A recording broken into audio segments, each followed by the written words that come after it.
নবীজি বলেন ওয়ামান গাবা আনহা, পক্ষান্তরে এমন একটা এলাকায় পাপ কাজ হচ্ছে, পাপের খেলা হচ্ছে, যেই এলাকায় আপনি উপস্থিত নাই, কিন্তু না থাকা সত্ত্বেও ফারাদিয়াহা, ওই পাপ কাজের সমর্থনে আপনি আনন্দিত হচ্ছেন, ওই পাপ কাজের সমর্থনে আপনি হই উল্লাস করছেন, হাত তালি দিচ্ছেন, ওই পাপ কাজের সমর্থনে আপনি জার্সি পরিধান করছেন, ওই পাপ কাজের সমর্থনে আপনি টাকা পয়সা খরচ করছেন, ওই পাপ কাজের সমর্থনে শতাংশ শতাংশ জায়গা জমি বিক্রি করে মাইলের পর মাইল বিশাল বড় পতাকা লটকায় আপনি অংশগ্রহণ করছেন।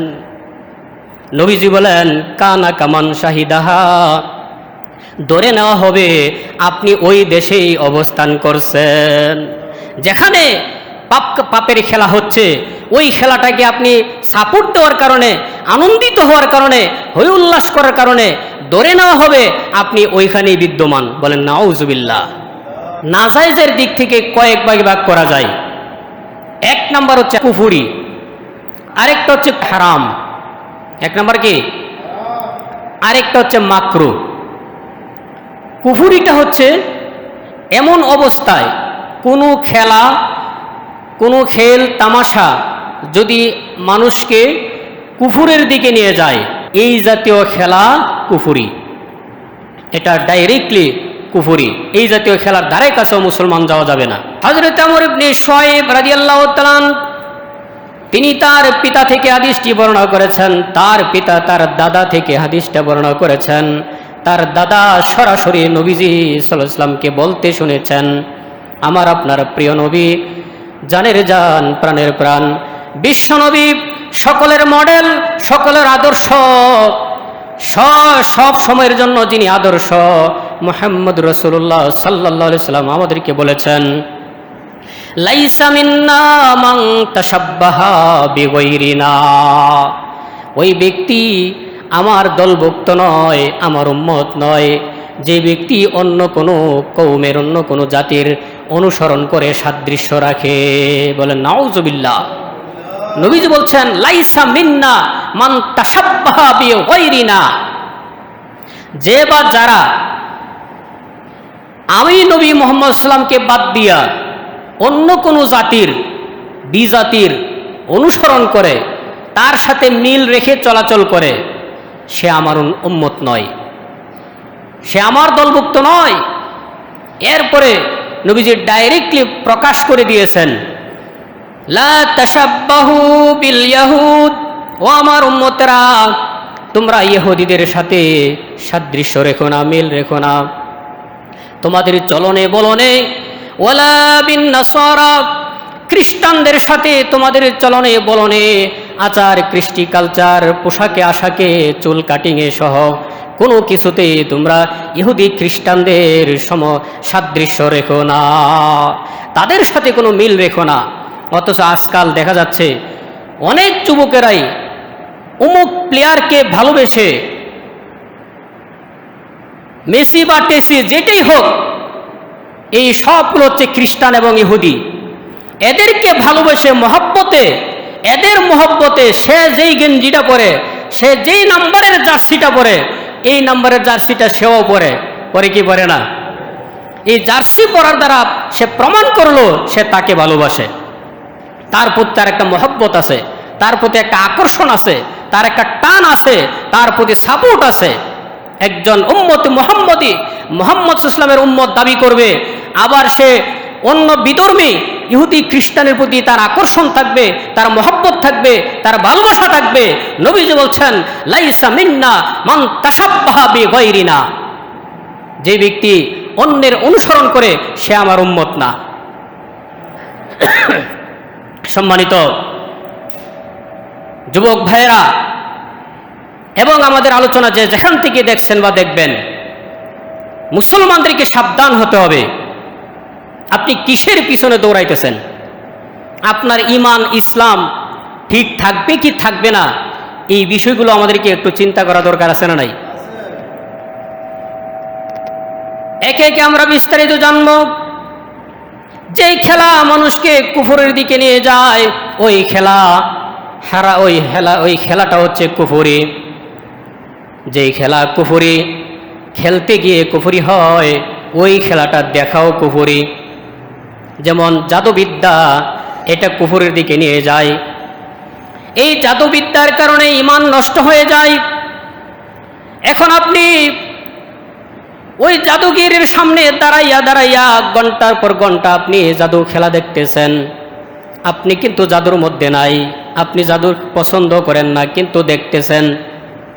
যেহেতু খেলাটা কুফরি, এই জন্য আপনি যতক্ষণ পর্যন্ত দেখতেছেন ততক্ষণ আপনার দেখাটাও হবে কুফরি। নাউজুবিল্লাহ। এরপর হচ্ছে হারাম। খেলাটাকে আরেকভাবে ভাগ করা হয়েছে নাজাইজের ক্ষেত্রে।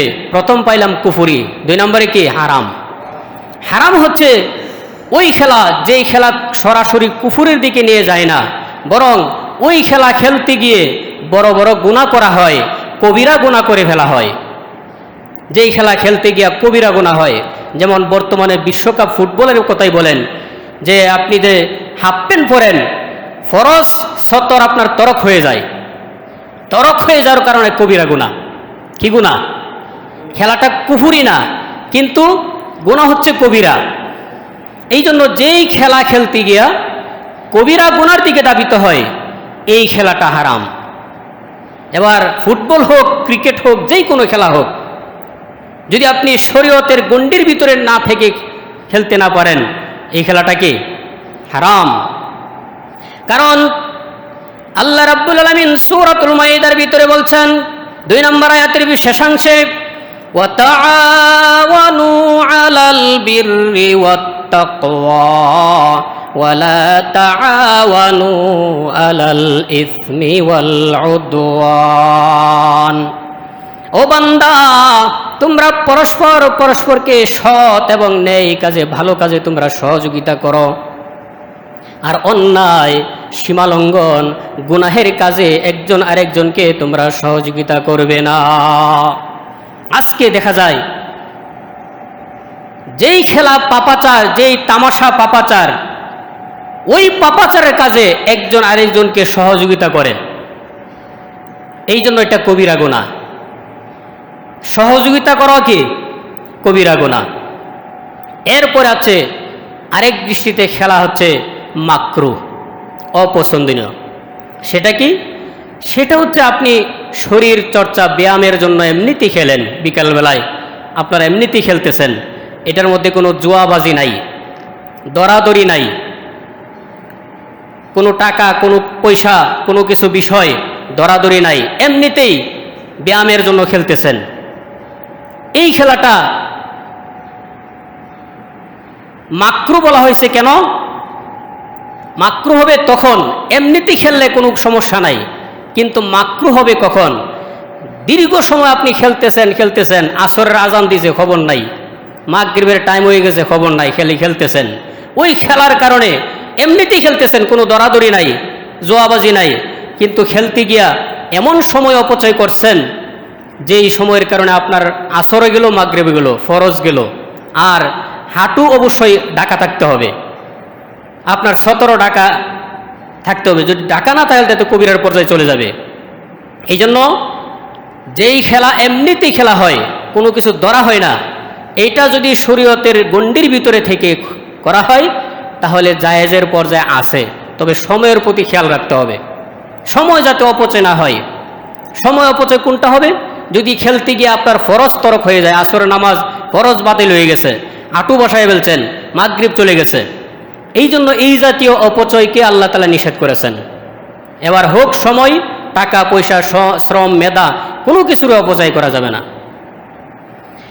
এরপরে আমাদের দেশে বর্তমানে যে বিশ্বকাপ শুরু হচ্ছে, এই খেলা দেখে অনেকে সাপোর্ট দেয় না? অমুক দেশ তুমুক দেশ, অমুক ফিলার তুমুক ফিলার সাপোর্ট দেয়।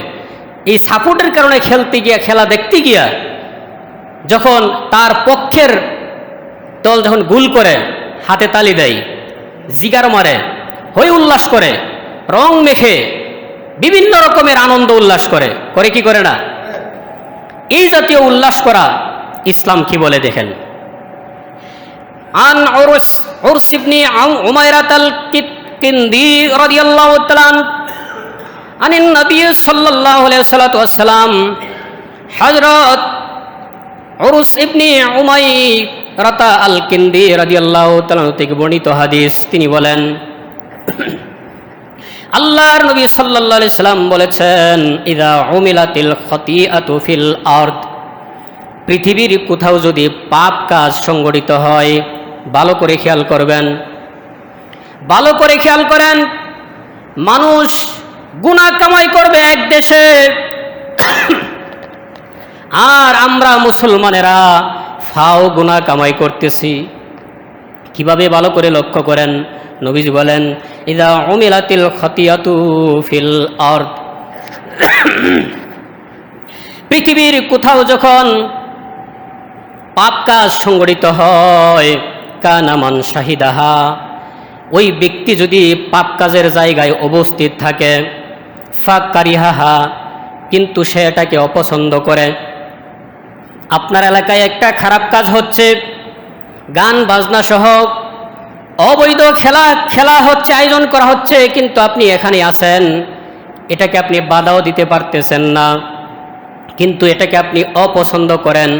নবীজি বলেন, কামান গাবা আনহা, তাহলে সে যেন, এটা ধরে নেওয়া হবে সে যেন এই এলাকায় নাই, অনুপস্থিত। সুবহানাল্লাহ। আপনার এলাকায় একটা খারাপ কাজ হচ্ছে, কিন্তু আপনি বাধা দিতেও পারতেছেন না, শক্তি নাই, কিন্তু এটাকে মন প্রাণ দিয়ে আপনি ঘৃণা করতেছেন, অপছন্দ করেন, তাহলে আপনার আমল নামায় লেখা হবে আপনি এই এলাকায় নাই, উপস্থিত নাই।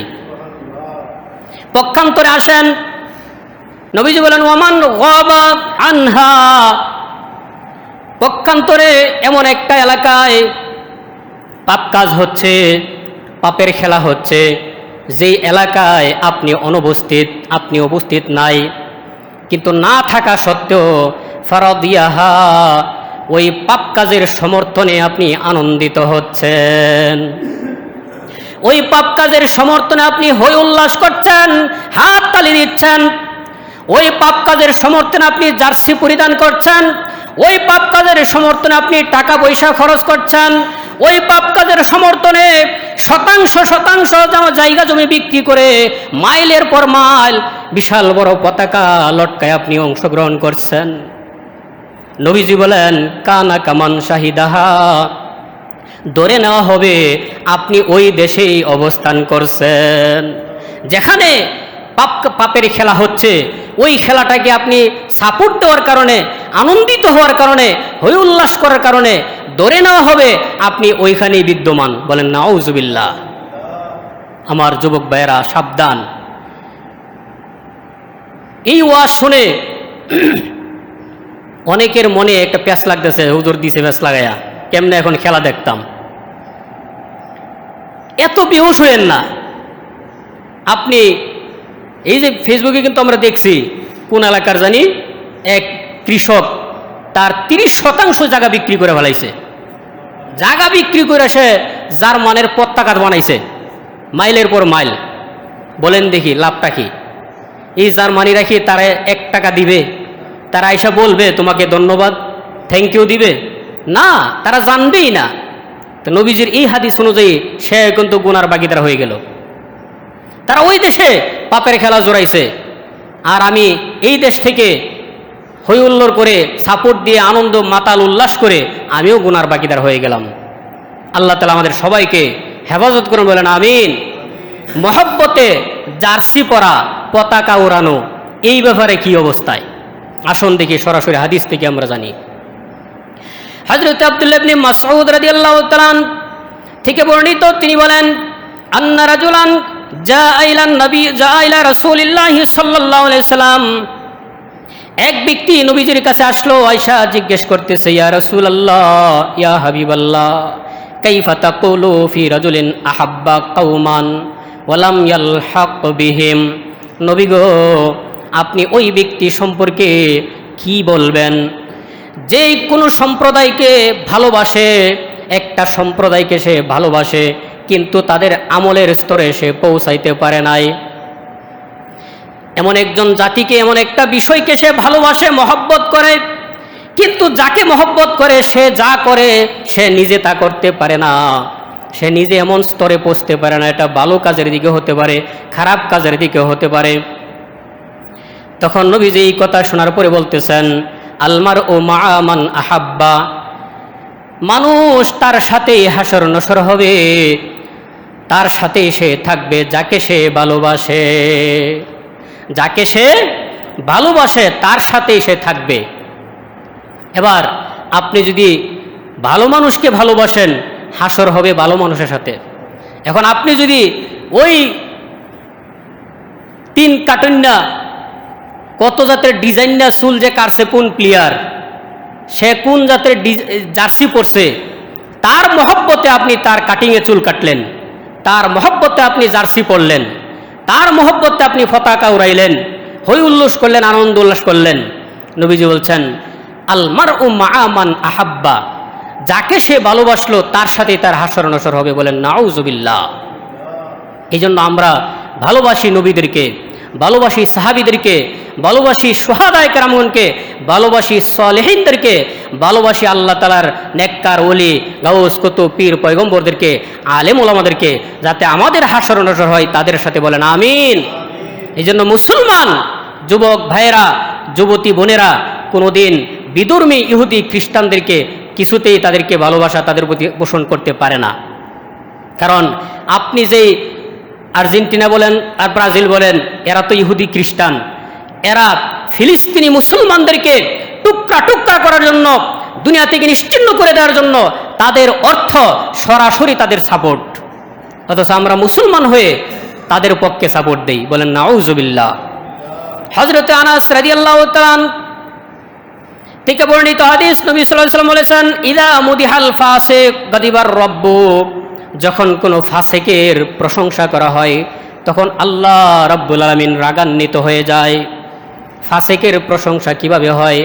এই যে শুরু হইল খেলা, দেখবেন চাষটলে দোকানপাটে মাঠে ঘাটে যার যার পক্ষের দল নিয়ে আসে কথা কাটাকাটি শুরু করব, আর কোন সিস্টেমে গোল দিল না দিল প্রশংসা শুরু করছে। আমার এই ফিলার যেমনে একটা শট দিছে রে, সে এইভাবে তার প্রশংসা করবে আর আনন্দিত হবে। আল্লাহ নবী বলেন, সে তো ফাসেক, সে শুধু ফাসেক নয়, সে কাফের, ফুজ্জার, বেঈমান। আপনি বেঈমান, এই কাফের বেঈমানের প্রশংসা করলেন। আল্লাহ নবী সাল্লাল্লাহু আলাইহি ওয়াসাল্লাম বলছেন, ইদা মুদিহাল ফাসিকু গদিবার রব, তখন আপনার রব আপনার উপর গজব ফলাইব, মানে রাগান্বিত হয়ে যাবেন। বলেন নাউজুবিল্লাহ। শুধু তাই নয়, কোনো ফাসিকের প্রশংসা করলে ওয়াহতাজ্জাল আরশ, আল্লাহ তাআলার আরশ কেঁপে ওঠে। সুবহানাল্লাহ। এই জন্য আরেকটা বিষয় তো অপচয় তো আছেই, খেলার মধ্যে অপচয় আছে না? এই অপচয়কারীরা কোথায় যাবে? সূরাতুল গাফির বা মুমিনের মধ্যে রয়েছে, আল্লাহ পাক বলেন, ওয়া আন্নাল মুসরিফিনা হুম আসহাবুন নার, অপচয়কারীরা নিশ্চয়ই জাহান্নামের অধিবাসী হয়ে যাবে। নাউজুবিল্লাহ। কোন দল জিতলে এই কথা বলা যায় আল্লাহ তারে সাহায্য করছে, বলে নাউজুবিল্লাহ। মনে করেন একটা দুর্বল দল শক্তিশালী একটা দলকে গোল দিলাইছে, এখন আপনি যদি বলেন আসলে আল্লাহর সাহায্য তার সাথে আছে, কারণ হারামি কোনো বিষয়ের সাথে আল্লাহকে সম্পর্ক করা এটা কবিরা গুনাহ। এই জন্য আপনি এইভাবে বলতে পারবেন না যে আপনি যাকে সাপোর্ট করেন, পাকিস্তান করেন আর ইরান করেন, সৌদি আরব করেন, বিশ্বকাপের মধ্যে মুসলমান দেশকে সাপোর্ট করলেন, আপনি এই কথা বলতে পারবেন না আল্লাহর রহমত আছে বিদায় তারা গোল দিতে পারছে। কারণ বিষয়টা হলো হারাম। এই হারামের মধ্যে আল্লাহকে নিয়ে আপনি নিসবত সম্বন্ধ করতে পারবেন না। কোনো দলের জন্য দোয়া করা এটাও হারাম।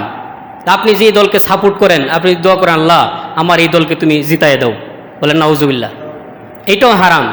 কারণ হারাম কাজের জন্য আপনি দোয়া করতেছেন। এই জন্য এই বিষয়গুলো অনেকেই কিন্তু না জেনে করে। তাই এই বিষয়গুলোকে আমাদেরকে খেয়াল রাখতে হবে। আমার ঈমান আগে ঠিক রাখতে হবে। আমি মুসলমান, আমি উম্মতে মুহাম্মাদি, আমি মুহাম্মদ সাল্লাল্লাহু আলাইহি ওয়াসাল্লামের উম্মত।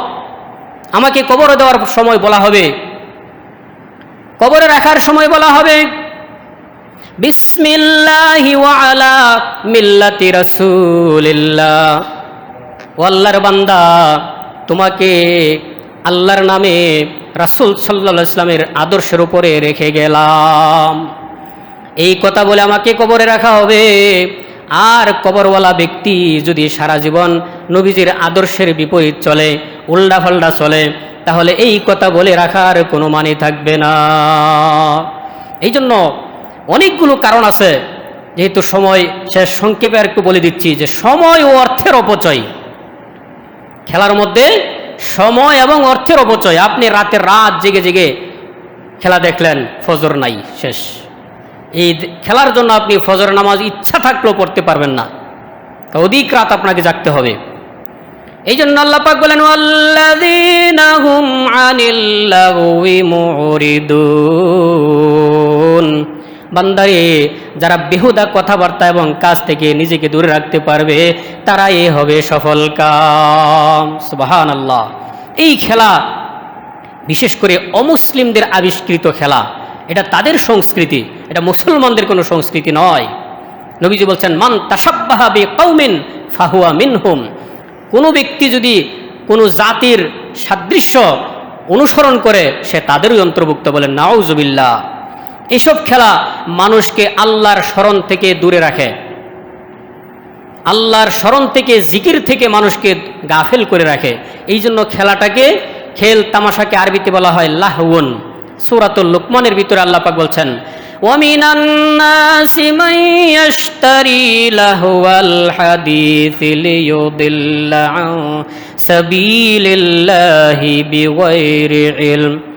মানুষের মধ্যে অনেক মানুষ আছে যারা খেল তামাশা, বেহুদা কথাবার্তা, খেল তামাশা তারা টাকা পয়সা দিয়া ক্রয় করে আনে, যাতে করে মানুষকে আল্লাহর রাস্তা থেকে তারা দূরে সরায় রাখতে পারে। বলেন নাউজুবিল্লাহ। যেই কথাগুলো, যে আলোচনাগুলো করলাম, নিরেট কোরআন এবং সহি হাদিস থেকে আমরা আলোচনাগুলো করলাম এবং শুনলাম। এই জন্য আমাদেরকে এই বিষয়গুলো মানা দরকার আছে না নাই? আগে আমাদের ইমান, কি বলেন? এরপর হলো যে সেমন চাইতেছে, আগে আমরাই মুসলমান।